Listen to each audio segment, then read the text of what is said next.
La puerta del dormitorio estaba wide abierta. Luz de la tarde slanted a través de las ventanas, casting sombras largas a través del dresser de roble antiguo de Dorothy. Cada cajón colgaba abierto, contenidos dumped en el piso, su caja de joyas overturned, fotografías scattered como hojas. Trevor knelt enfrente de la caja fuerte de pared, detrás del dresser. Una crowbar jammed en la sam entre la puerta y el frame. Sudor darkened su polo caro. Su Rolex atrapó la luz dying mientras trained contra el lever. Stephanie se paró en el dresser de Dorothy, rifling a través del cajón inferior donde guardábamos papeles importantes, certificados de nacimiento, pólizas de seguro, la de Ed de la casa. Estaban tan enfocados que no oyeron mi acercamiento. Me aclaré la garganta. Trevor se giró, crowbar raised como un arma. La mano de Stephanie flew a su pecho por 3 largos heartbeats. Nadie se movió. Entonces Trevor bajó la crowbar y forzó una sonrisa. Eugene, Jesús, nos asustaste. Dejé que me inclinara pesadamente en el bastón hombros, slumping. Pensé que alguien estaba. Pensé que nos estaban robando. No, no. Trevor cruzó la habitación demasiado rápido, deteniéndose justo dentro de mi espacio personal. La colonia era overwhelming. Estamos protegiendo activos familiares. La gente de Dominique está vigilando la casa. Necesitábamos asegurar el efectivo antes de que irrumpan. Stephanie dio un paso adelante. Voz, honey sweet.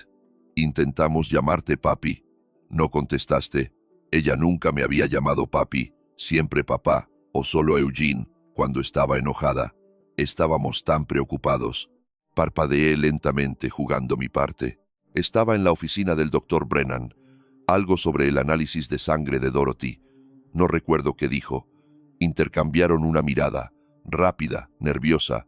Necesitamos la combinación de la caja fuerte, dijo Trevor. Su tono había cambiado. Menos apologetic, más demanding. Tu madre guardaba $30 en efectivo allí. Fondo de emergencia. Necesitamos moverlo antes de que los acreedores vengan. No sé la combinación. De ahí que mi voz croc. Dorothy manejaba todas las finanzas, los números, las cuentas. Solo no puedo pensar straight anymore. Todo está tan foggy. No era enteramente performance. Parándome en nuestro dormitorio, viendo las cosas de Dorothy scattered como basura, el grip era real suficiente. Stephanie tocó mi brazo, su grip firm. Oh, papi, por supuesto que estás confundido. Has pasado por tanto. Nos guió hacia la puerta. ¿Por qué no descansas? Trevor y yo nos quedaremos esta noche. Nos ocuparemos de todo. Te quedarán. Dejé que esperanza crepe en mi voz. Me hice sonar como un viejo asustado que no quería estar solo. No quiero estar en esta casa por mí mismo. Somos familia, dijo Stephanie softly. La familia se cuida mutuamente. Detrás de ella, Trevor ya estaba de vuelta en la caja fuerte, examinando el mecanismo de cerradura con interés profesional. Llamaré a un cerrajero mañana por la mañana. Abriré esta cosa correctamente. Llamé. Arrastré hacia el dormitorio de huéspedes bastón tapping. Hay sábanas limpias en el closet de linen. Dorothy siempre mantuvo, ella siempre. Dejé que la oración muriera, tocando el frame de la puerta, como si hubiera olvidado qué pretendía decir. Las encontraremos. Stephanie me aseguró. Solo descansa ahora. Cerré la puerta del dormitorio de huéspedes y me paré muy still en la oscuridad. Sus voces carried a través de las paredes thin. Casa vieja, construcción original de 1892. Cada sonido viajaba. El viejo está completamente perdido. Stephanie whispered. ¿Lo viste su rostro? No nos sospecha. Me acosté en la oscuridad de esa habitación de huéspedes y escuché a mi hija planear dañarme. La casa se settled alrededor de mí con sonidos familiares. Dorothy solía decir, las casas viejas hablan si escuchas. El creak de floorboards, el whisper de pipes, el tic del reloj grandfather en el pasillo. Esta noche, mi casa me estaba diciendo que podría no ver otro atardecer. Mantuve mi respiración steady, lenta, como un hombre deep in grief, exhausted de sleep. El dispositivo de grabación presionaba contra mis costillas bajo mi camisa. A través de las paredes thin, Los oí moving a través de la casa, opening drawers, testing windows, planning. El reloj de bedside glowed 11 p.m. Sus voces drifted a través de las paredes, demasiado low para distinguir palabras al principio, pero el tono era claro, urgente, calculating. Cada pocos minutos, pasos past my door, checking, making sure I stayed put. A través de las paredes thin, oí put. Pensé sobre el teléfono burner que el detective Blake me había dado hidden bajo mi pillow. Un text y el equipo afuera vendría crashing in, pero las palabras de Blake echoed: necesitamos una confesión, algo que sostenga en corte. El reloj ticket toward midnight. Conté rotaciones del ventilador de ceiling como un prisoner counting days. Las blades turned lazy circles en la oscuridad. 4, 7, 4, 8, 4, 9. Dorothy solía dormirse mirando ese fan spin. Es hipnótico, decía, mejor que counting sheep. Ahora estaba counting rotations y waiting para que mi hija decidiera cuándo actuar. 1 a.m. Vino y se fue. La casa quieted. Oí una puerta close. El creak de bed springs en el dormitorio master. Mi dormitorio donde Trevor y Stephanie se habían hecho at home en la bed que Dorothy había died dreaming of. Quizás estaban sleeping ahora. Quizás podía pasos en el pasillo. Cerré mis ojos y forcé mi respiración into the deep rhythmic pattern of sleep, in through the nose, out through barely parted lips. El tipo de breathing que viene de un hombre who's given up fighting consciousness. Los pasos se detuvieron outside my door. Mi corazón hammered tan hard que pensé surely they'd hear it, but I kept my face slack, my body still. El knob de la puerta turned slow, testing. La puerta opened with the faint squeak it always made. Había estado meaning to oil those hinges por 3 años. Dorothy me había asked twice last month. Light from the hallway spilled across the bed. Sentí someone's presence in the doorway, watching, evaluating. Está asleep. Stephanie's whisper barely audible. Trevor's voice from the hallway equally quiet. Keep him that way. We need him alert tomorrow. After he signs the papers, we'll handle the rest. His tone was ice cold. A pause.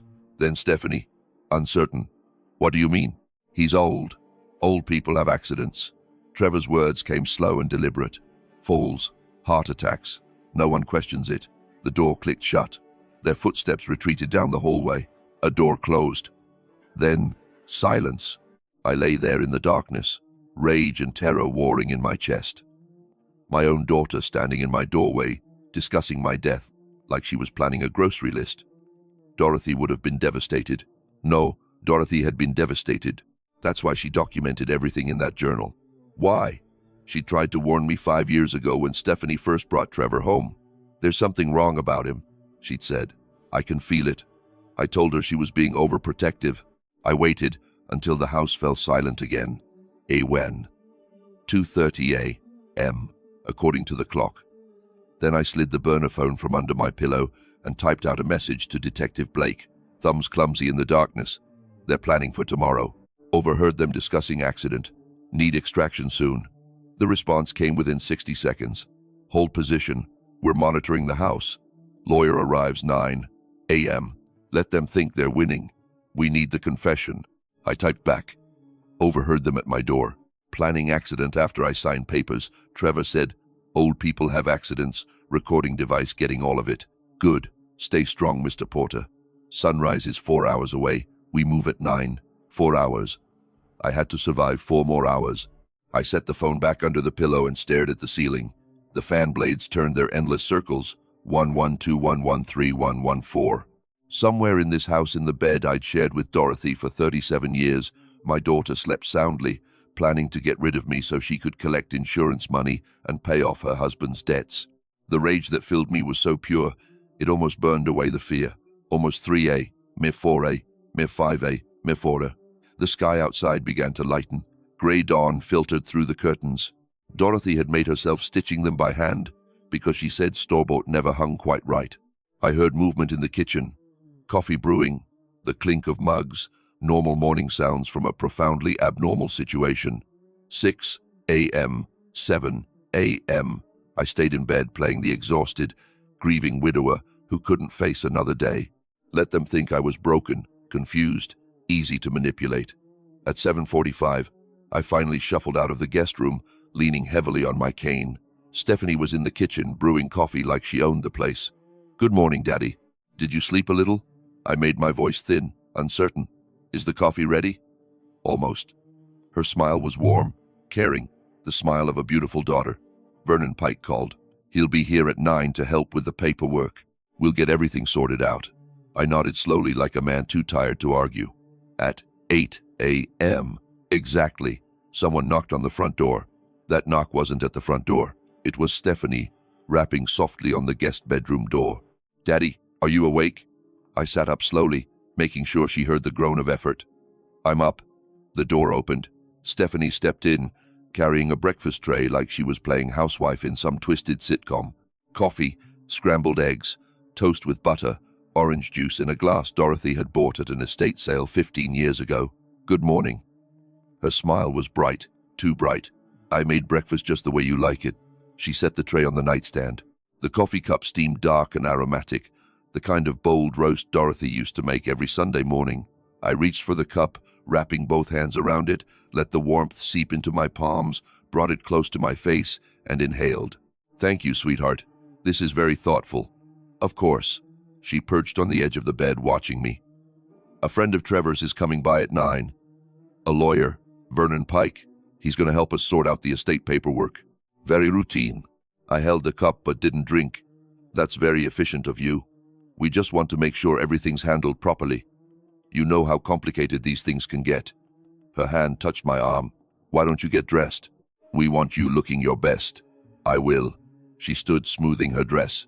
"Take your time. Drink your coffee while it's hot." The door closed behind her. I counted to 30. Then I stood and walked to the window where Dorothy's potted fern sat on the sill, the one she'd kept alive for 12 years through sheer stubborn will. I poured the entire cup of coffee into the soil. The liquid disappeared into the dark earth. I thought about Dorothy's journal entry from March.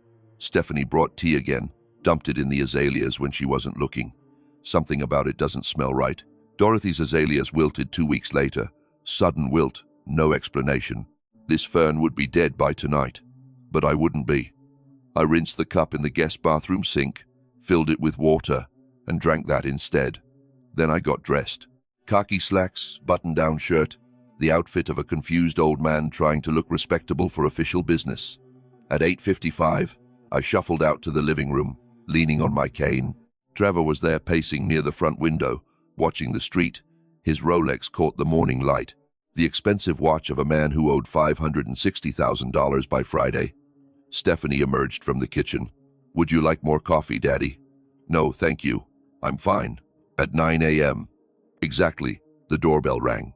Vernon Pike looked exactly like what he was, a lawyer who'd given up ethics somewhere around his third divorce. Mid-50s, slick smile, expensive suit that didn't quite fit right, like he'd bought it on sale and never had it tailored. A leather briefcase that probably cost more than my truck. "Mr. Porter," he extended his hand. His grip was too firm, too long. "I'm Vernon Pike. I'm here to simplify your life. Come in." I shook his hand weakly, playing my part. Trevor and Stephanie flanked me as we moved to the living room. They positioned themselves on either side of the sofa where I sat, blocking the exits, though they probably thought they were being supportive. Vernon settled into Dorothy's favorite chair, the one she used to read in every evening. Seeing him there made my jaw clench, but I kept my expression vacant. He opened his briefcase with practice efficiency. "Now, Mr. Porter, I understand you've recently suffered a terrible loss. My condolences. Thank you. In times like these, legal matters can seem overwhelming. That's why I'm here to make this as painless as possible." He pulled out a stack of documents. "We're going to establish some basic protections for you and your assets." "Protections?" "Absolutely." His smile widened. "With proper planning, we can ensure your finances are secure and your medical decisions are handled by people you trust." He was good. I'd give him that. The way he made theft and fraud sound like a public service. What kind of planning? Simple things. Vernon laid 3 sets of documents on my coffee table, like a dealer spreading cards. Power of attorney. This allows Stephanie to manage your financial accounts. Very common for elderly individuals who find the day-to-day management overwhelming. I stared at the papers. I see a quitclaim deed. This transfers the house into joint ownership with Stephanie, protects against creditors, avoids probate complications. Dorothy had warned me about quitclaim deeds. Never sign one, she'd said. It's how people steal houses in broad daylight. And finally, a healthcare directive. This ensures Stephanie can make medical decisions on your behalf if you become incapacitated. If, not when. If, as in when. They push me down the stairs and I'm lying in a hospital bed, unable to speak. Stephanie gets to decide whether I live or die. These are big decisions, I said slowly. My hand trembled, not from fear this time, but from rage. I'm not sure I understand everything. Of course, of course. Vernon's tone was patronizing. Take your time. Read through them. But I should mention, given the urgency of certain financial obligations, time is somewhat of a factor here. Urgency. Trevor leaned forward. Eugene Dominic Russo isn't going to wait forever. We need to secure the assets before he takes legal action. I thought you said the house was only worth $300,000. That's not enough to cover your debt. The room went very quiet. Vernon recovered first. Mr. Porter, I think you're confused about the life insurance, I said softly. $2.5 million. That would cover it, wouldn't it? Stephanie's hand touched mine. Daddy, you're tired. You're not thinking clearly. I looked at her, really looked at her. My daughter, Dorothy's little girl. The child we'd raised, loved, sacrificed for. You're right, I said finally. I'm very tired. Vernon Pike spread the 3 documents across my coffee table like a card dealer laying out a hand. Power of attorney, quitclaim deed, healthcare directive. Just a few signatures, he said smoothly. Then this will all be over. My hand trembled as I reached for the pen. Vernon Pike slid it across the coffee table toward me. Expensive, heavy, the kind of pen meant to sign away fortunes. The power of attorney document stared back at me. Blank signature line. 1 stroke of ink and Stephanie would control every dollar Dorothy and I had saved over 37 years. I let my fingers shake visibly as they closed around the pen, lifted it, let it hover over the paper. 2 years ago, I'd found Dorothy sitting at our kitchen table on a Sunday morning, with bank statements spread across the wood like evidence at a crime scene. I'd been reading the paper, coffee in hand, expecting a normal day, but nothing about Dorothy's face had been normal. Eugene. Her voice was hollow. Come look at this. I'd sat down beside her. She pushed the statements toward me. $150,000. Her finger traced the withdrawal lines. Gone. All of it from the savings account. My chest had tightened. But that's impossible. I didn't authorize these transfers. Look at the dates. March, April, May. Small amounts at first, then larger. She'd looked up at me, tears streaming down her face. It was Stephanie.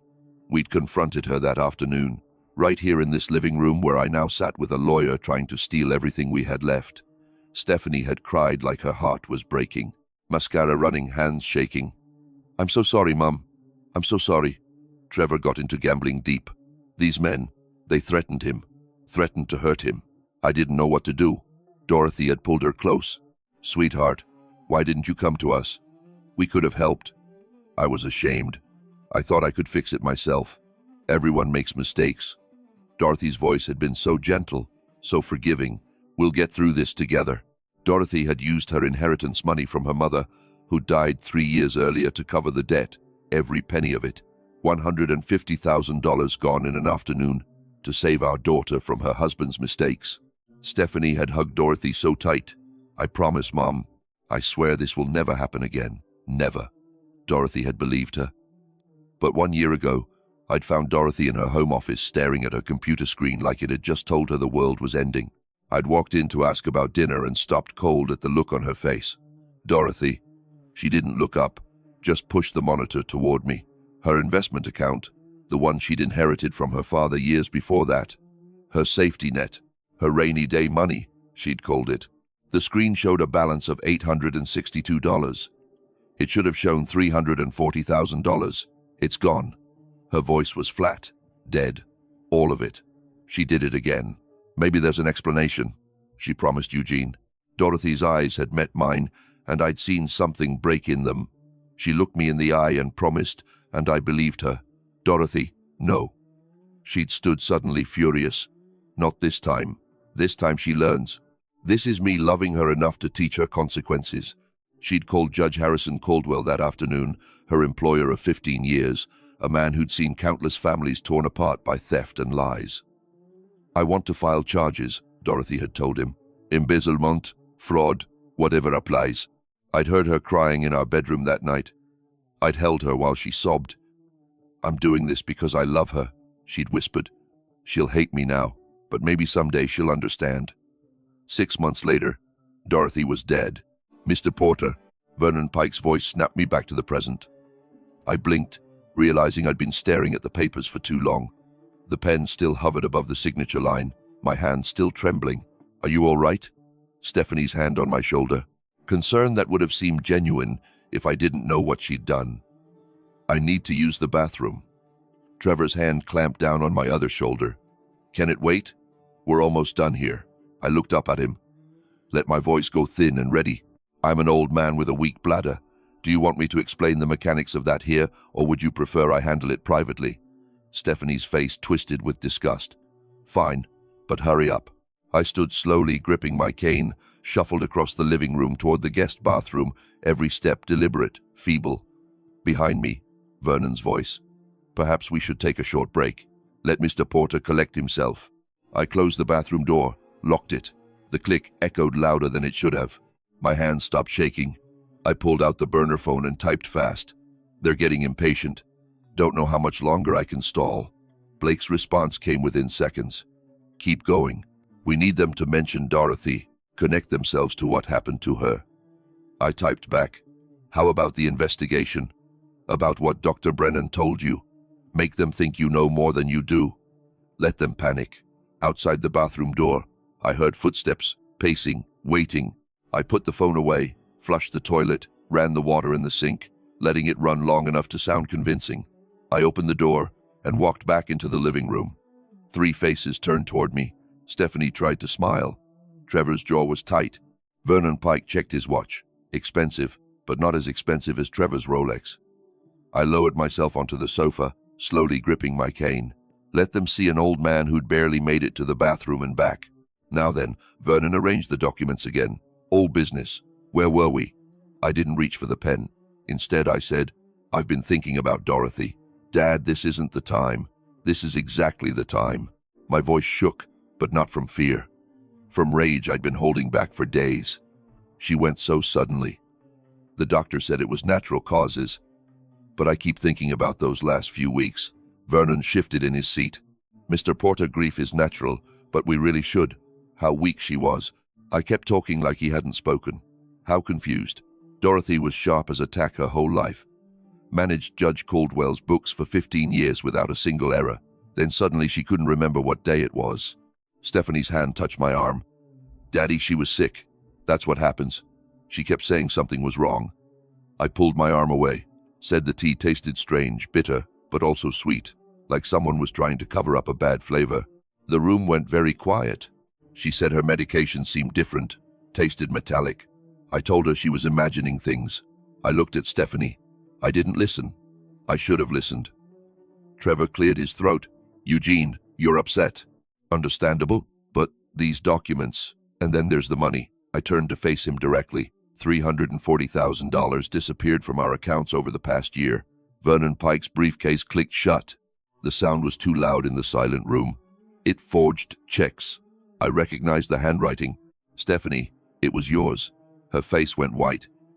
"I don't know what your mother told me everything. She'd contacted Judge Harrison Caldwell. She was going to press charges. I let each word fall like a hammer. She told me the week before she passed away. Said she was doing it because she loved you. Because you needed to learn consequences." Stephanie stood up so fast her chair rocked. "How do you know about that?" I looked at her. Really looked at her. "Your mother told me everything." The lie came easy. Dorothy hadn't told me she'd written it in her journal, documented it for Dr. Brennan, but they didn't need to know that. "She told you?" Stephanie's voice was shrill. "When you said you didn't know anything, I said a lot of things." I kept my voice steady. Confused old man. Grief-stricken widower. Can't think straight. Can't remember passwords. Needs help managing his affairs. Trevor moved closer. His cologne was overwhelming. "Old man, you don't know what you're talking about." "Don't I?" I met his eyes. And I know Dorothy caught you stealing both times. First 150,000. She forgave that one. Used her mother's inheritance to pay your gambling debts. Trevor's hand clenched into a fist. Then you did it again. $340,000 from her father's investment account, the money she'd saved for 30 years. Vernon Pike stood up. Mr. Porter, I think I should leave. Sit down, Vernon. My voice was steel. You're part of this power of attorney, quitclaim deed, healthcare directive, 3 documents designed to give them complete control over everything Dorothy and I built. He sat. Dorothy wasn't going to let it go the second time. She called Judge Caldwell. She was filing charges. Embezzlement, fraud, forgery. I looked at Stephanie. You would have gone to prison. Stop it. Her voice broke. Just stop. But then Dorothy got sick. How convenient. Started feeling weak in January. By March, she could barely stand. April, she collapsed in the garden. I let the words hang in the air. The doctor said stroke. Natural causes. Case closed. You're confused, Trevor said. His voice was dangerous now. Flat. Grief is making you paranoid. M.E.? I reached slowly into my pocket. Not for the recording device that would give everything away. Just a gesture, a threat. Because Dr. Charles Brennan called me 1 week after the funeral, said there was something wrong with Dorothy's blood work.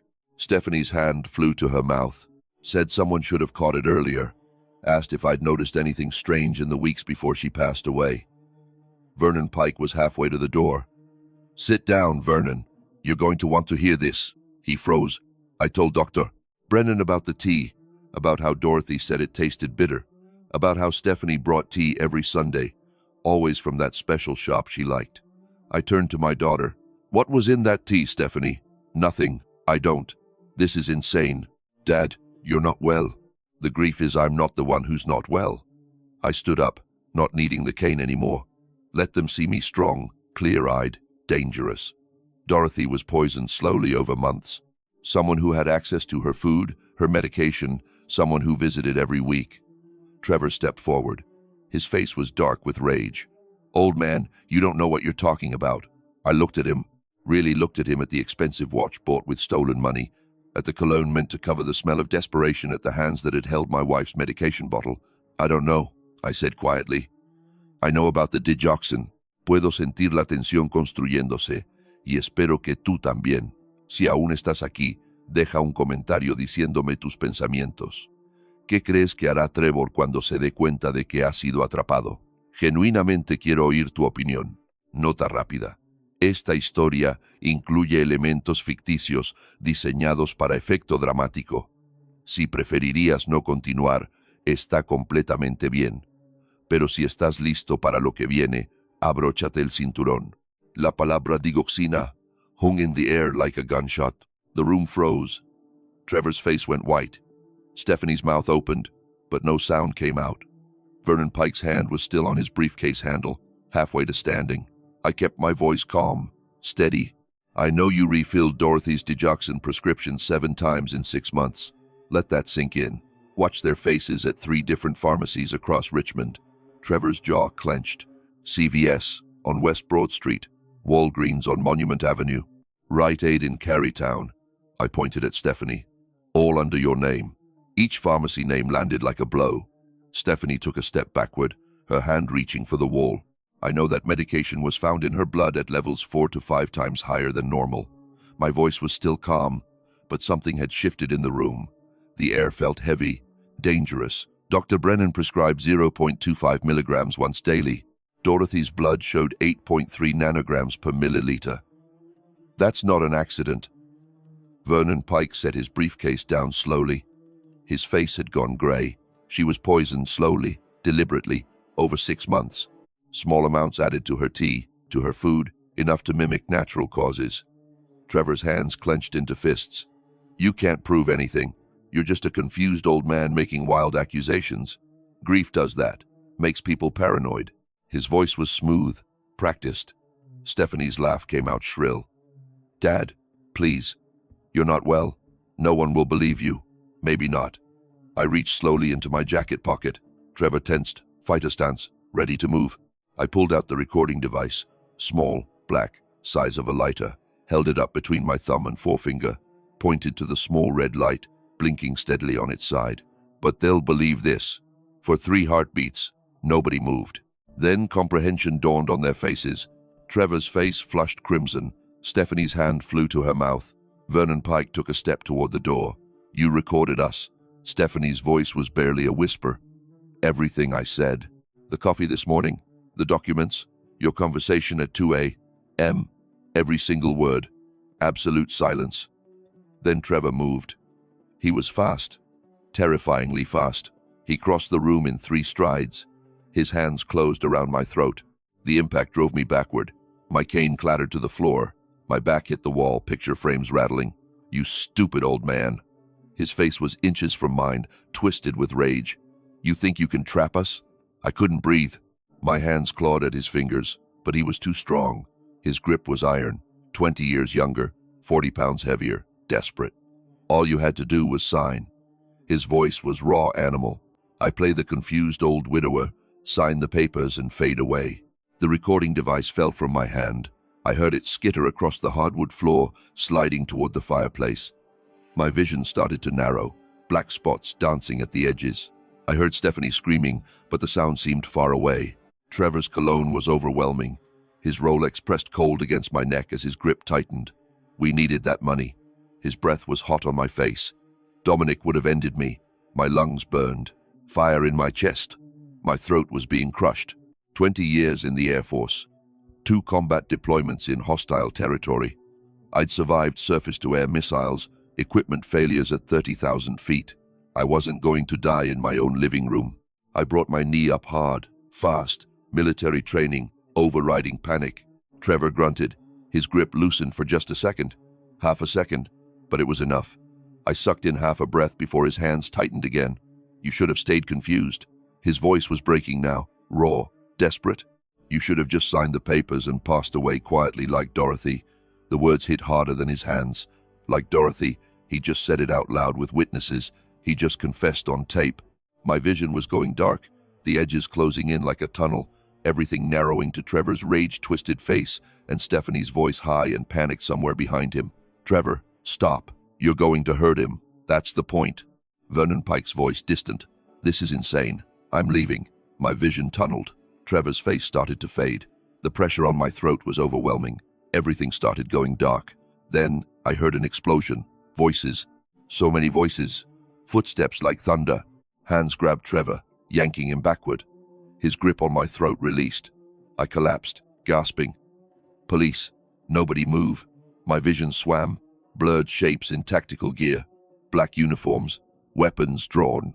So many of them flooding into my living room. Someone slammed Trevor face down onto the hardwood floor. A knee pressed into his back. Metal clicked, handcuffs snapping shut. Trevor Coleman, you are under arrest for assault and battery attempted murder and conspiracy to commit murder.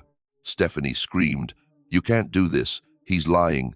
This is entrapment. An officer, a woman, young professional, moved toward her with handcuffs ready. Mom, put your hands behind your back. No, you don't understand. That old man set us up, hands behind your back now. I was sitting on my couch. When had I gotten to the couch? Someone, a paramedic in blue, was shining a light in my eyes. How many fingers am I holding up? 3, I rasped. My throat felt like broken glass. Detective Christopher Blake stepped through the chaos badge clipped to his belt. His face was calm, professional, but his eyes held satisfaction. He walked to where the recording device had fallen near the fireplace, bent down, picked it up carefully. The red light still blinked. Blake pressed a button. The room fell silent as my voice filled the space. I know about the digoxin. Stephanie's recorded laugh. No one will believe you. Trevor's voice thick with rage. You stupid old man. The sound of struggle. My gasping. Trevor's confession clear as a bell. You should have just signed and passed away quietly like Dorothy. Blake stopped the playback, looked at Stephanie, who'd gone very still. Stephanie Coleman, Blake said, his voice carrying official authority. You are under arrest for the murder of Dorothy Porter. You have the right to remain silent. Anything you say can and will be used against you in a court of law. Stephanie's face crumpled. Daddy, please. I didn't mean to. Trevor made me, he said. We had no choice. Do you understand these rights as I have explained them to you? She nodded. tears streaming down her face. Blake turned to Trevor, who was being hauled to his feet by 2 officers. "Trevor Coleman, you are under arrest for the murder of Dorothy Porter, assault and battery of Eugene Porter, and conspiracy to commit fraud." Trevor's face was purple with rage. That recording is inadmissible. This is entrapment." "Actually," Blake said calmly, "you were acting as a private citizen documenting a crime in progress, perfectly legal, and you just confessed on tape with multiple witnesses in front of a licensed attorney." Vernon Pike was still in the corner, hands raised, looking like he wanted to disappear.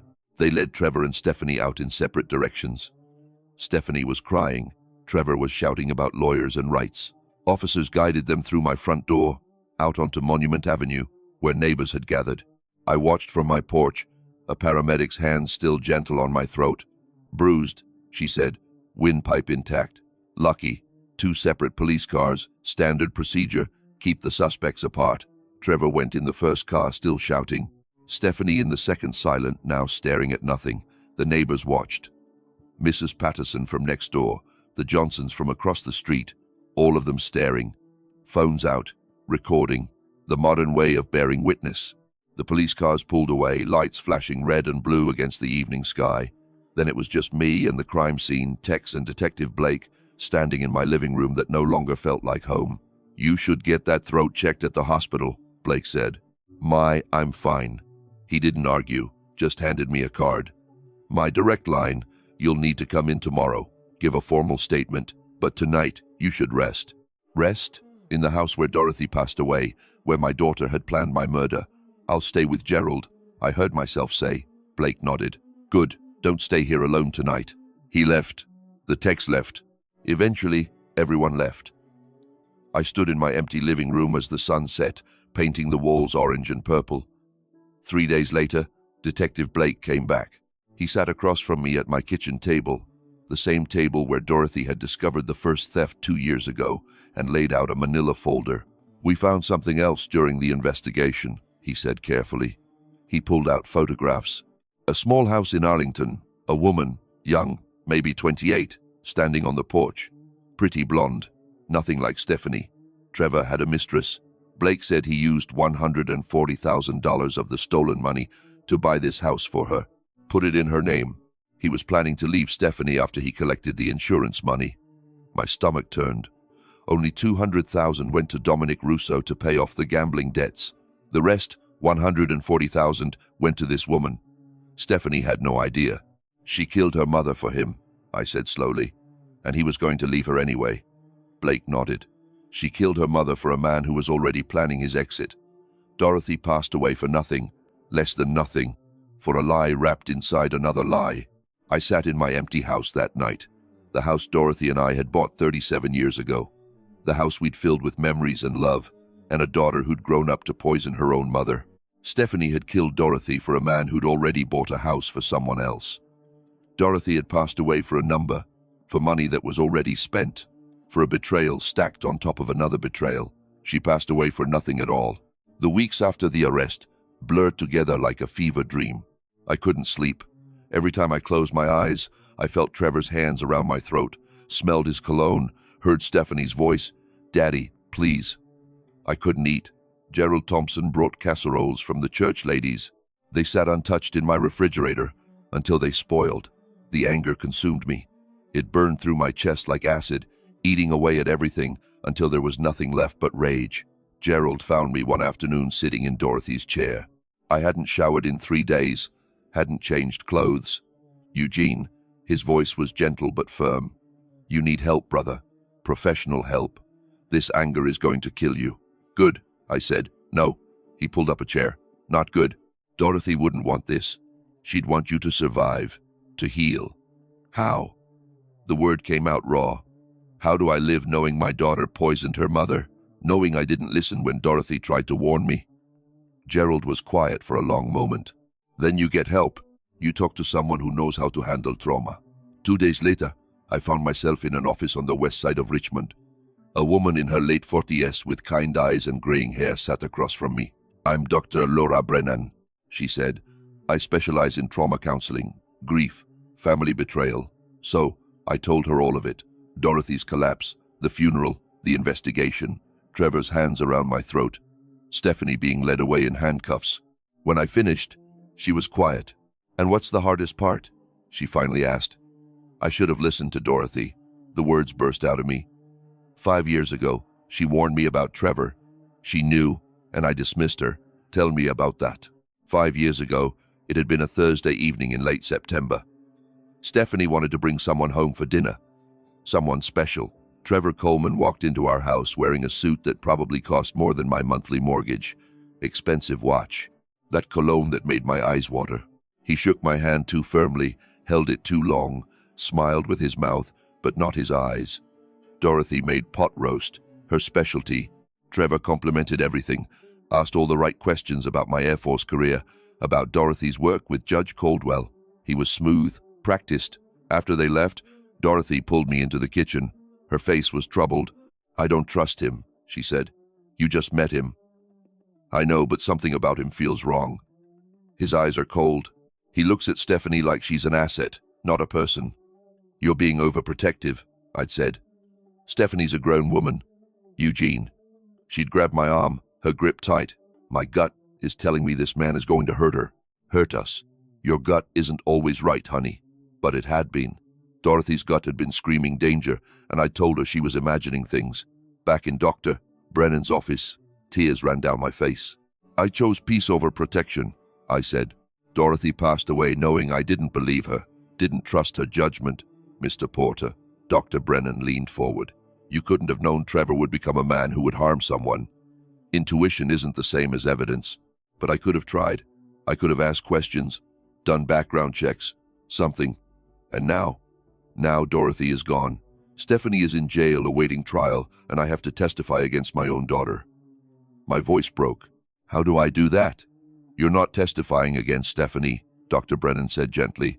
"You're testifying for Dorothy, for justice, for the truth. There's a difference." Over the following weeks, I went back to Dr. Brennan's office.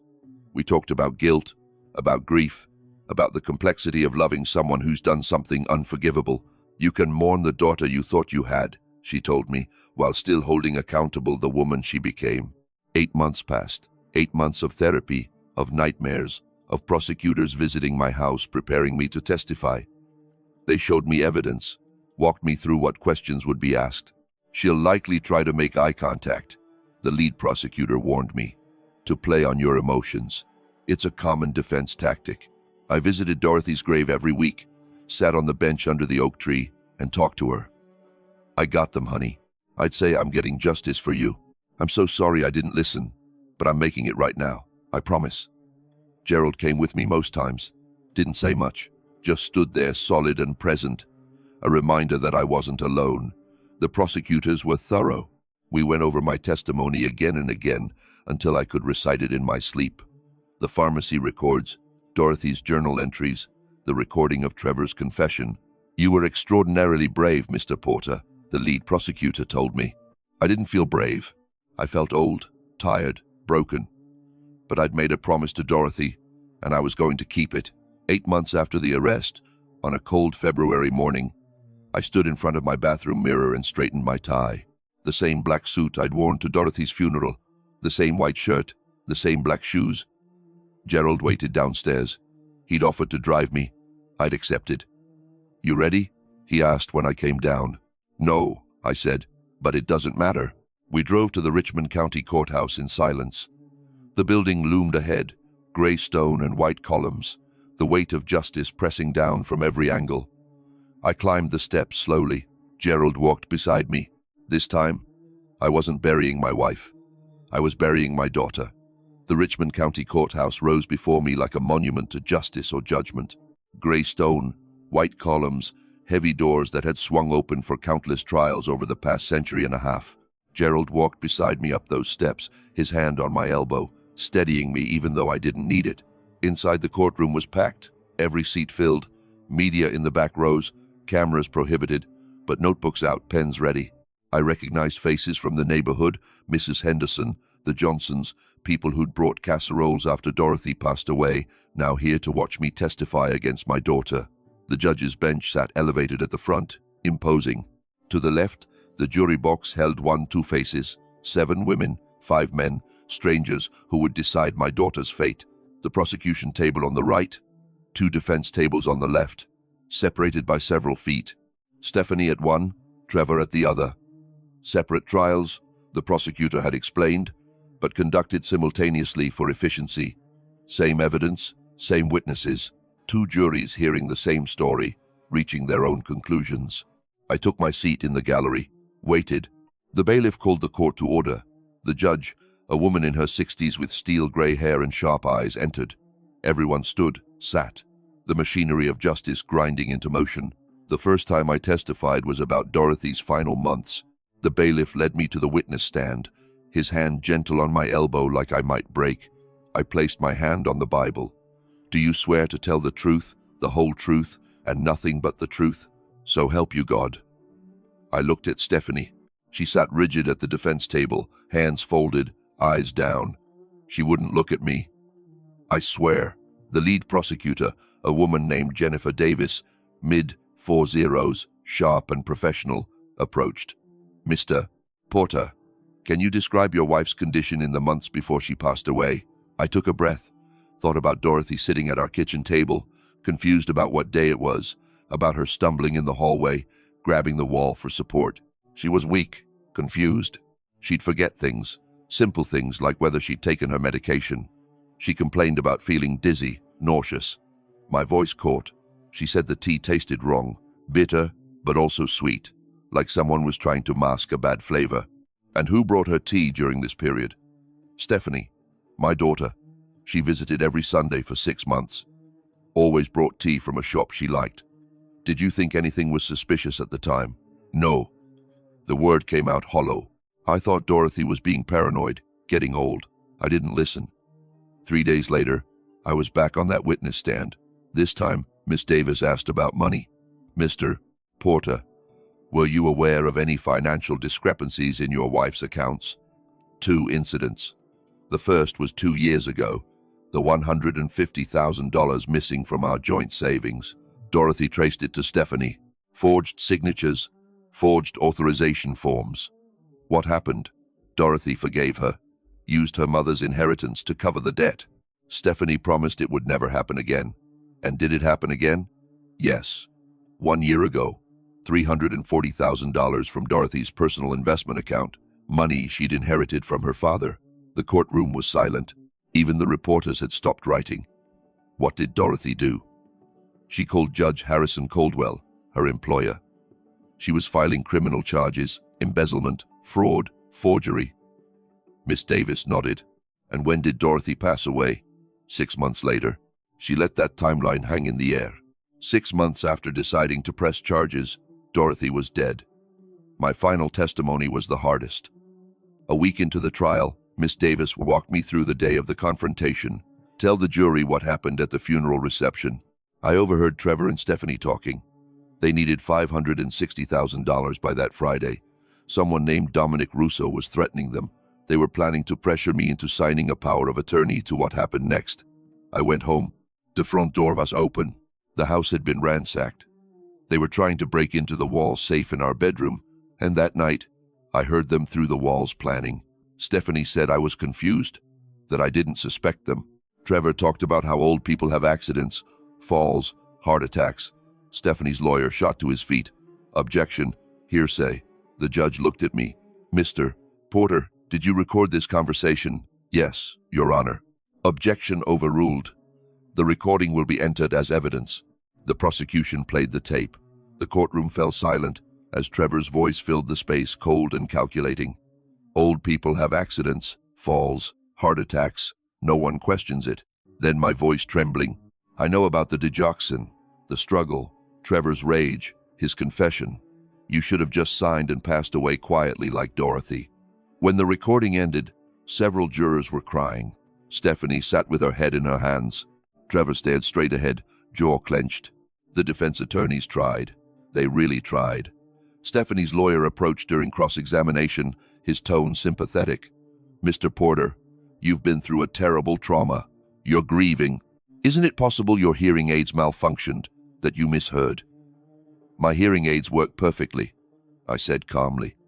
I heard every word, but grief can distort perception. make us see conspiracies where there's just tragedy. Grief didn't forge those checks, I said. Grief didn't refill digoxin prescriptions 7 times in 6 months at 3 different pharmacies. Grief didn't poison my wife. Trevor's lawyer took a different approach. Mr. Porter, isn't it true you entrapped my client? Set up an elaborate sting operation.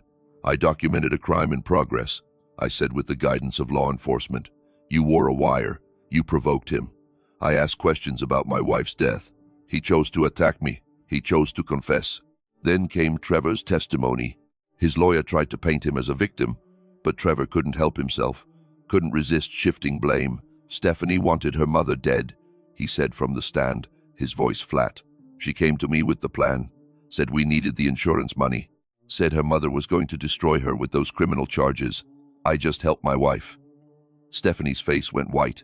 Her lawyer whispered urgently in her ear. Stephanie's defense rested on battered woman syndrome. Her lawyer presented photos. Bruises on her arms, her ribs, her back. Medical records documenting injuries over 3 years. My client was systematically abused, her lawyer argued. Coerced, manipulated. Trevor Coleman controlled every aspect of her life, including this crime. The prosecution presented their rebuttal. Pharmacy records with Stephanie's signature. Bank statements showing her accessing accounts. Dorothy's journal entries about Stephanie's visits. The tea, the strange taste. Judge Caldwell testified about Dorothy's call. She was frightened but resolute. She said Stephanie had stolen from her twice, that she loved her daughter enough to teach her consequences. The trials lasted 3 weeks. 3 weeks of evidence, of testimony, of watching my daughter sit in that orange jumpsuit looking 20 years older than 36. Finally, the prosecution rested. The judge looked at Stephanie. The defendant may now present a victim impact statement. Stephanie stood slowly. The orange jumpsuit hung loose on her frame. She'd lost weight. Her hair, once carefully styled, hung limp and greasy. Her eyes were hollow. She didn't sit, just stood there facing the judge, facing me. Our eyes met for the first time since the trial began. Hers were red-rimmed, swollen from crying. Mine felt dry, empty, like I'd used up all my tears months ago. The judge nodded. You may proceed, Miss Coleman. Stephanie's voice came out barely above a whisper. Dad. She stopped, swallowed, tried again. Dad, I know the word sorry doesn't mean anything now. It's too small, too empty for what I've done. Her voice cracked. She gripped the railing in front of her, knuckles white. I killed Mom. I killed the woman who gave me life, who forgave me once when I stole her money, who loved me unconditionally, even when I didn't deserve it. A sob escaped her throat. She pressed her hand to her mouth, struggling for control. Trevor manipulated me. Yes, he hit me, threatened me, controlled every aspect of my life. The photos you saw, those bruises were real. The fear was real. She looked at Trevor's table. He sat motionless, face blank, staring at nothing. But I still made the choice. I still put the poison in Mom's tea. The words fell like stones into still water. Ripples of shock spread through the courtroom. Every Sunday, every single Sunday for 6 months, Mom welcomed me into her home, made me feel safe, hugged me goodbye. Her voice broke completely. And every time I was killing her a little more each visit, watching her get weaker, watching her forget things, watching her stumble and fall. Tears streamed down her face, now unchecked. She told me the tea tasted wrong, said it was bitter, and she couldn't continue for a moment. I told her she was imagining things, told her she was getting old, made her doubt her own mind while I poisoned her. I sat frozen in my seat. Gerald's hand found my shoulder squeezed hard. I chose money over my mother. I chose a man who beat me over the woman who gave birth to me. I chose Trevor's gambling debts over my mother's life. She looked directly at me now, eyes pleading for something, forgiveness, understanding. I didn't know this mistake. This sin can never be fixed. There's no redemption for what I've done, no taking it back, no making it right. Her voice dropped to barely audible. I'm not asking for forgiveness. I don't deserve it. I'll never deserve it. She wiped her face with her sleeve, the orange fabric rough against her skin. I just ask that you remember Mom the way she was. Don't remember how she died. Remember her smile, her kindness, her ability to forgive, even when it hurt her. A pause, a breath, then and Dad. She looked straight at me. I'm so sorry. I know you'll never forgive me. I'll never forgive myself. She broke down completely then, sobs racking her thin frame. The bailiff stepped forward, but she waved him away, stumbling back to her seat. Her lawyer put an arm around her shoulders as she buried her face in her hands. I sat there like stone, feeling nothing, feeling everything. Tears ran down my face, but I didn't wipe them away. Just let them fall. Gerald's hand stayed on my shoulder, steady, solid, a reminder I wasn't alone in this. The closing arguments were brief. The prosecution laid out the evidence again. The digoxin refills the forged checks. The recording of Trevor's confession. A clear case of premeditated murder driven by greed. Stephanie's defense painted a picture of an abused woman coerced and controlled acting under duress. They didn't deny the crime, just asked for mercy in sentencing. Trevor's defense tried to shift all blame to Stephanie, painted him as a loving husband trying to help his troubled wife. But the recording destroyed that narrative, his own voice cold and calculating. You should have passed away quietly like Dorothy. The juries deliberated for 2 days. On the third day, we were called back to the courtroom, the same packed gallery, the same media presence, the same weight of judgment pressing down on everyone. The judge entered. We stood, sat. Has the jury reached a verdict? We have, Your Honor. My heart hammered against my ribs. Gerald sat beside me, solid and silent.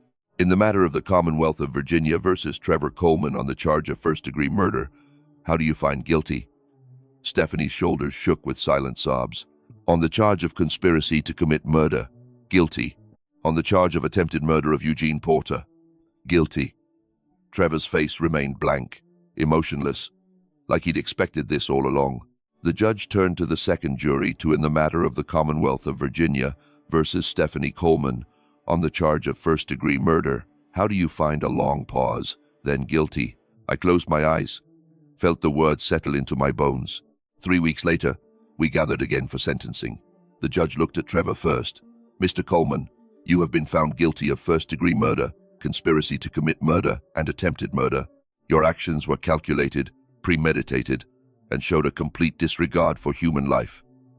The court sentences you to life in prison without the possibility of parole. Trevor's jaw clenched. Nothing else. No emotion, no reaction. The judge turned to Stephanie. Her face was softer now, more thoughtful. Miss Coleman, you have been found guilty of first-degree murder. However, the court recognizes significant mitigating factors, evidence of systematic abuse, coercion, manipulation, your genuine remorse, and cooperation with law enforcement. Stephanie looked up, hope flickering in her eyes. The court sentences you to 25 years in prison with the possibility of parole after 15 years. 25 years. My daughter would be 61 when she got out. If she got out, the courtroom erupted. Media scrambling. Trevor being led away in chains. Stephanie sobbing as the bailiffs approached. She looked at me one last time before they took her away, mouthed something I couldn't hear. Maybe I'm sorry. Maybe I love you. Maybe nothing at all. Then she was gone. I walked out of that courthouse into the brilliant Virginia sunshine.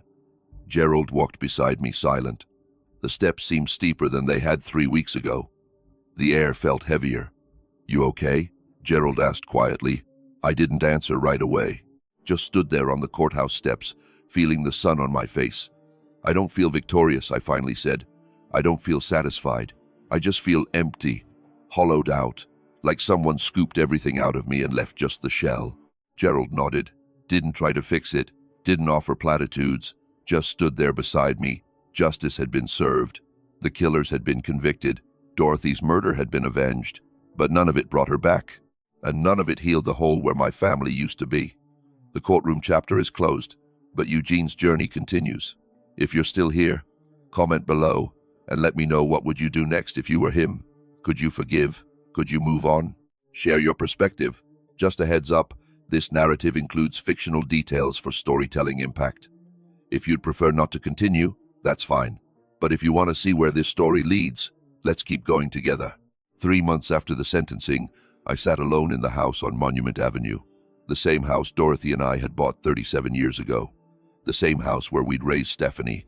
The same house where Dorothy had been poisoned. It didn't feel like home anymore. It felt like a museum, a shrine to a life that no longer existed. Dorothy's garden had gone to seed. The white azaleas she'd planted along the walkway were brown and withered. I couldn't bring myself to tend them, couldn't bring myself to touch anything that had been hers. I went to her grave every Sunday, sat on the bench under the oak tree, and talked to her like she could hear me. Told her about the trial, about the sentencing, about the emptiness that filled every corner of my life. Gerald stopped by most days, made sure I ate, made sure I wasn't sitting in the dark. He didn't say much, just his presence was enough. The letter arrived on a Thursday afternoon in late May.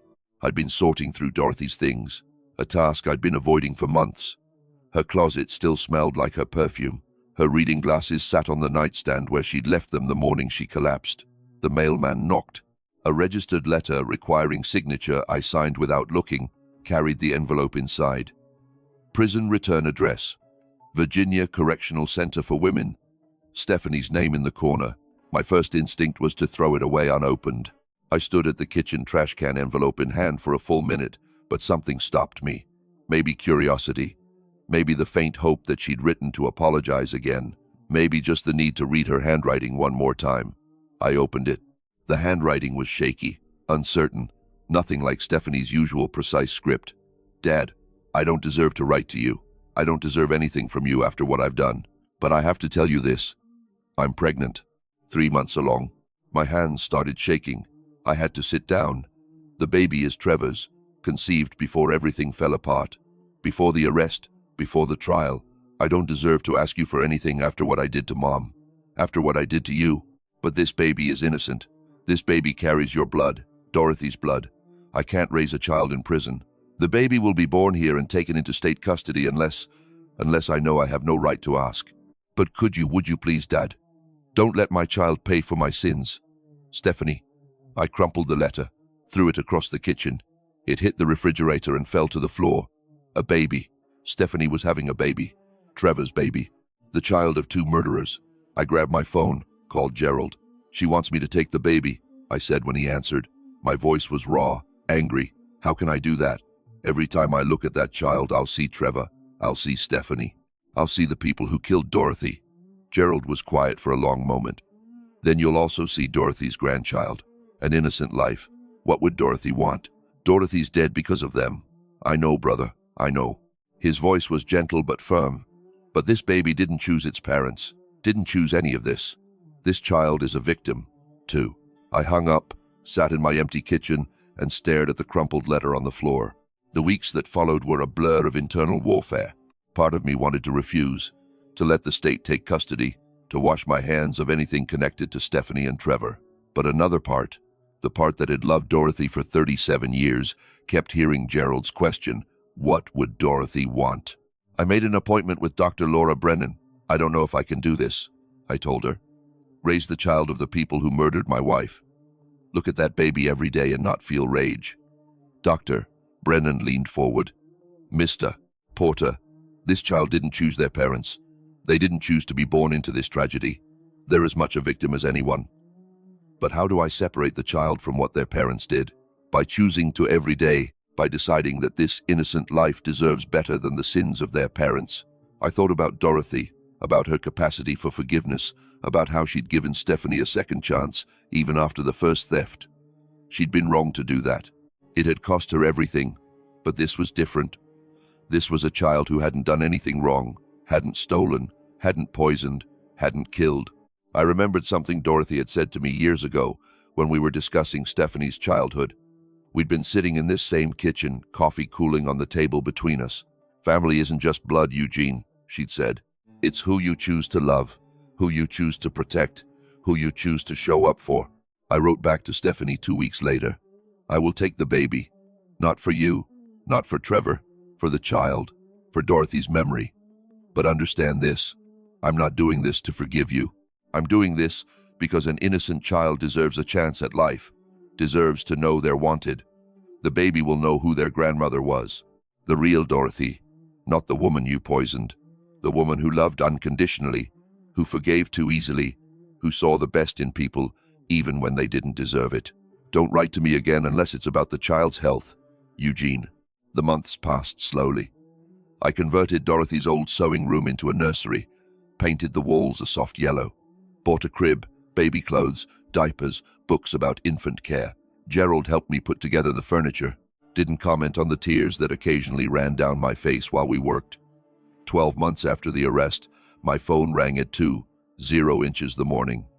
Mr. Porter, this is Virginia Correctional Center. Stephanie is in labor.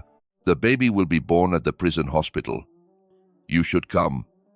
I drove through the darkness to the prison medical facility, a grim building surrounded by fences and security. Nothing like the bright, welcoming hospitals where babies should be born.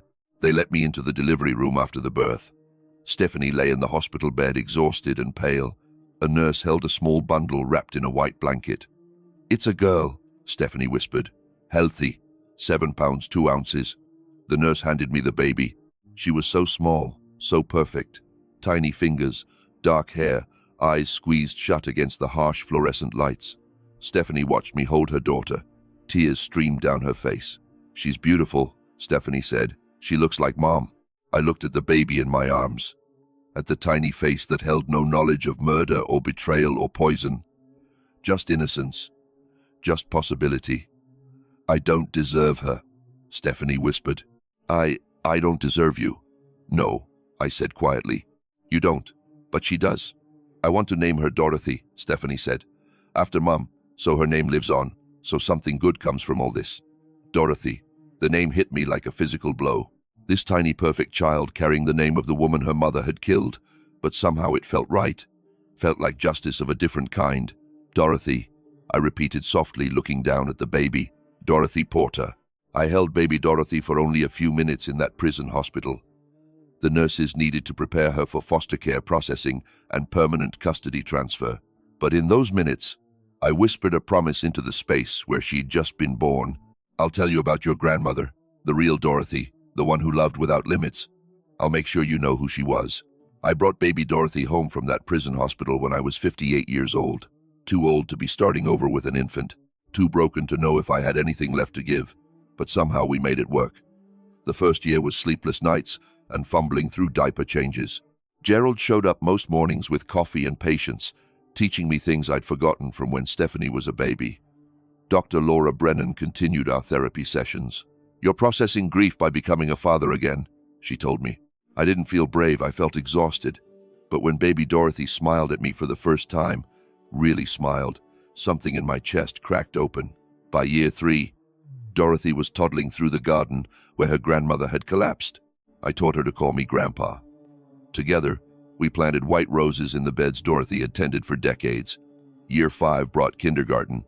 Grandpa, why don't I have a mommy? She asked. I knelt down to her level.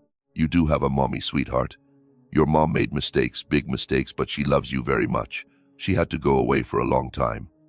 But you have me, and you have memories of your grandmother. By year 10, Dorothy had grown into a beautiful child. She had her grandmother's eyes, her grandmother's smile. I showed her photos, told her stories. Your grandmother was the kindest person I ever knew, I said. She forgave people even when they hurt her. Year 15 arrived faster than I expected. Dorothy was in 10th grade, now smart, kind, carrying none of her mother's darkness. I was 73. The phone call came on an ordinary Tuesday afternoon. Mr. Porter, this is Richmond Correctional Facility. Stephanie Coleman has been granted parole. She'll be released next week. I drove alone to Richmond Correctional Facility on the day of her release, parked outside, waited. The gates opened at dawn.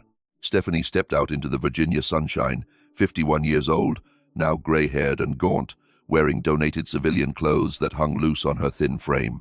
She saw me, started crying immediately. I nodded, opened the door, didn't hug her. Then she saw Dorothy in the back seat. Her daughter, 15 years old, a stranger. Stephanie's face crumpled. Dorothy. Hi, Mom. Dorothy's voice was small, uncertain. We drove home in silence. Stephanie kept turning around, staring at the daughter she'd never known. That first dinner, 3 generations at the same table, felt surreal. Stephanie asked Dorothy about school hobbies, friends. Dorothy answered politely, but kept her distance. After Dorothy went to bed, Stephanie found me on the porch. I'm glad you named her Dorothy, she said quietly. It's the only good thing I have left. I looked at her. She deserves better than us. Better than what we gave her mother. I don't expect forgiveness, Stephanie continued. I just want a chance to know her. You'll have that chance. But understand something. I looked at her directly. Dorothy knows what you did. She knows you killed her grandmother. She knows about the trial, the evidence, everything. If you want a relationship with her, you'll earn it every single day through actions, not words. I will. I promise. I'll spend de seguir intentando ser digno de ella. Más tarde esa noche, encontré a Stephanie en la antigua habitación de Dorothy. Fotos extendidas sobre la cama, fotos de boda, fotos de bebé, fotos familiares. Mamá era tan hermosa, susurró. Olvidé lo hermosa que era. Era hermosa por dentro también. Eso es lo que necesitas volver a aprender. ¿Cómo ser hermosa por dentro? ¿Puedo serlo después de lo que hice? Pensé en Dorothy, en el perdón, en las segundas oportunidades. Tu madre creía que todos merecían una segunda oportunidad, incluso tú. Pero las segundas oportunidades no se dan, se ganan. Esta historia me enseñó algo que nunca quise aprender. La sangre no significa lealtad. La familia no es solo con quien naces. Es quien se queda a tu lado, quien te protege en lugar de aprovecharse de ti. A veces, lo más difícil que harás en tu vida es enfrentar la verdad sobre alguien a quien amas. Dorothy me advirtió sobre Trevor 5 años antes de que todo colapsara. Ella vio lo que él era. Yo no escuché. Elegí la paz por encima de la protección. Elegí evitar el conflicto por encima de mantener a mi hija a salvo de un depredador, y el precio fue todo lo que Dorothy tenía. Su vida, su futuro, todos los años que deberíamos haber tenido juntos. Esa es la culpa que llevo. Esa es la lección que aprendí demasiado tarde, pero también aprendí sobre el perdón. No el tipo que olvida. No el tipo que finge que el pasado no existió. El tipo que recuerda cada pedazo de dolor, pero elige avanzar de todos modos. Por Dorothy, por mi nieta, por el futuro. Porque si me aferro al odio, eso significa que Dorothy murió por nada, y me niego a dejar que ese sea su legado. Si crees que la justicia fue servida, dímelo en los comentarios. ¿Habrías acogido a tu nieta? ¿Habrías recibido de vuelta a tu hija después de 15 años? Dime qué harías tú. Déjame saber desde dónde me estás viendo. Y si alguna vez has sentido que no podías confiar en tu propia familia, te veo. Si alguna vez te han llamado loco por saber que algo estaba mal, te creo. Confía en tus instintos. Busca ayuda. Busca evidencia. Sal de ahí. No estás solo. No estás loco. Eres un sobreviviente. Comparte esta historia. Alguien ahí fuera necesita escucharla. Esa tarde me senté en el porche viendo la puesta de sol. Dorothy, mi nieta, ahora de 15 años, se sentó a mi lado. Sostuve una foto de Dorothy, mi esposa. Abuelo, ¿crees que la abuela estaría orgullosa de ti? Espero que sí, cariño. Espero que sí. Todavía visito la tumba de Dorothy todos los domingos. Llevo rosas blancas frescas. Y ahora llevo a mi nieta, la niña que lleva su nombre, la niña que lleva su espíritu. Le contamos historias. Mantenemos viva su memoria, porque eso es lo que hace el amor. Perdura incluso cuando todo lo demás se derrumba. Incluso cuando las personas que deberían protegerte son las que más te lastiman. El amor perdura. Y de alguna manera, contra todo pronóstico, nosotros también. Mirando hacia atrás en esta historia familiar, veo cuán gravemente fallé a Dorothy. Ella me advirtió sobre Trevor 5 años antes de que todo colapsara. Vio el peligro, pero yo lo descarté porque quería paz más que verdad. No seas como yo, no ignores las advertencias. Esta historia familiar me enseñó que la sangre no garantiza lealtad. Las personas más cercanas a ti pueden ser las que más te lastimen. Confía en tus instintos. Si algo se siente mal, investiga. No esperes hasta que sea demasiado tarde. Mi venganza no fue sobre odio, fue sobre justicia para Dorothy.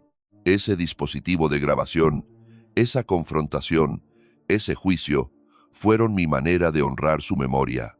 La venganza de papá llegó a través del sistema legal, no de la violencia, a través de la verdad, no del silencio. Pero la verdadera venganza de papá es criar a la nieta de Dorothy con amor. Es enseñarle sobre la abuela que nunca conoció. Es romper el ciclo que destruyó nuestra historia familiar. Dios me dio una segunda oportunidad de ser padre cuando pensé que mi vida había terminado. Esa bebé no era solo la hija de Stephanie, era el legado de Dorothy, una oportunidad de redención. La lección: escucha a las personas que te aman, protege a los vulnerables, habla cuando algo se sienta mal. El perdón no significa olvidar, significa elegir avanzar a pesar del dolor. Gracias por acompañarme en este viaje. ¿Qué harías tú si estuvieras dividido entre tu hija y la verdad? Deja tus pensamientos en los comentarios. Realmente me encantaría escuchar tu perspectiva.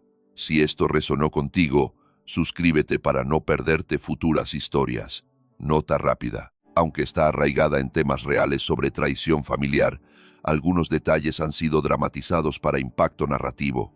Si esto no es tu estilo, siéntete libre de explorar otro contenido que te guste más. Y si estás pasando por algo similar en tu propia familia, si sientes que algo no está bien pero nadie te cree, haz una cosa hoy mismo. Escribe lo que has notado, fechas, comportamientos extraños, cambios en el dinero o en la salud de alguien cercano. No lo ignores. No esperes a que sea tarde como yo. Confía en esa voz interior que te dice, esto no es normal. Busca a alguien de confianza, habla, reúne pruebas discretamente, porque cuando se trata de familia, el amor a veces nos ciega, pero la verdad siempre nos salva. Si esta historia te hizo llorar, enojarte o simplemente reflexionar, déjame saber en los comentarios qué parte te impactó más. Y si conoces a alguien que necesita escuchar esto, compártelo. A veces una historia puede salvar una vida o al menos evitar que se rompa otra familia. Gracias por estar aquí hasta el final. Nos vemos en la próxima historia. Cuídate y cuida a los tuyos.